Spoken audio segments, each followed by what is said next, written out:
আসসালামু আলাইকুম। গরমের যে তাপ, এই তাপে নাকি ডিম ভাজা যায় খুব সহজেই। তো আজকে আমরা সেই ডিম ভাজতে চলে আসলাম। এই যে প্যান নিয়ে আসছি, এই প্যানটা মাত্র দিব আর সাথে একটু তেলও দিয়ে যাব যাতে দুইটাই একসাথে গরম হয়। আর দেখব কতটুকু গরম হয়েছে। যদি ঠিকমতো ভাজা যায়, গরম হয়, তাহলে ডিমটা ভাজবো। আমরা একটু এখানে আধা ঘন্টা আর কি রেখে যাব। যদি আধা ঘন্টার মধ্যে গরম হয় তাহলে ডিমটা ভেজে দেখব ভাজা হয় কি না। তাহলে ফিরে আসছি আধা ঘন্টা পর। ফিরে আসলাম আবারও ঘন্টাখানেক পর। এখন দেখি কি অবস্থা, কতটুকু আমার এটা গরম হয়েছে। বাবা, ভালোই গরম হয়েছে। তাহলে আমি এখন ডিমটা দিয়ে দেখি। একটা ডিম,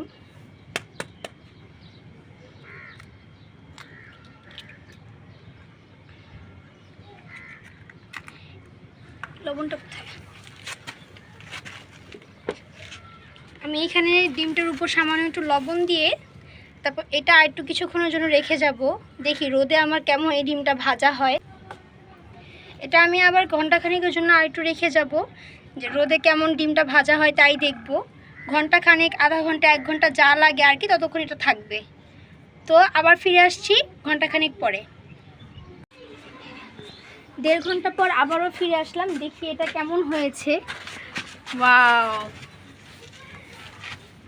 অনেকটাই হয়ে গেছে। আজকে একটু শ্যাডো পড়েছে, একটু ছায়া পড়েছে, যার কারণে ডিমটা মনে হয় হচ্ছে না। আজকে একটু গরম কম, তাই না? আজকে একটু গরম কমও পড়েছে, তাই আর কি ডিমটা হচ্ছে না। তো আমি একটু দেখি কেমন হচ্ছে। এটা যদি প্রতিদিনের মতো একটু গরম হতো তাহলে পুরো ডিমটা আর কি হওয়ানো সম্ভব ছিল। কিন্তু আজকে অতটা গরম নাই, আর আজকে ছায়া পড়েছে।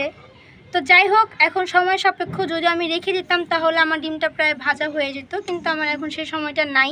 প্রায় 3টা প্লাস বেজে গেছে। তো এখন এমনিও ছায়া পড়ে যাবে, বিকালে হয়ে গেছে।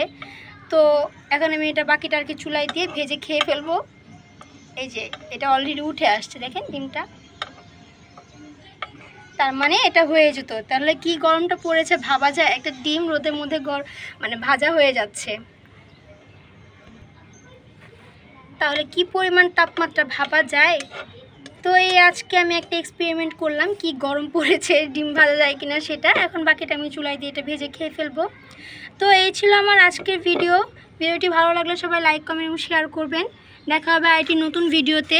সেই পর্যন্ত সবাই ভালো থাকবেন এবং অবশ্যই গরম থেকে সেফে থাকবেন। গরমে যাতে কম লাগে সেই ব্যবস্থাটা করবেন। একটু লেবুর শরবত বা পানিটা বেশি খাবেন। তো আজকে তাহলে এই পর্যন্ত, সবাই ভালো থাকবেন। আল্লাহ হাফেজ।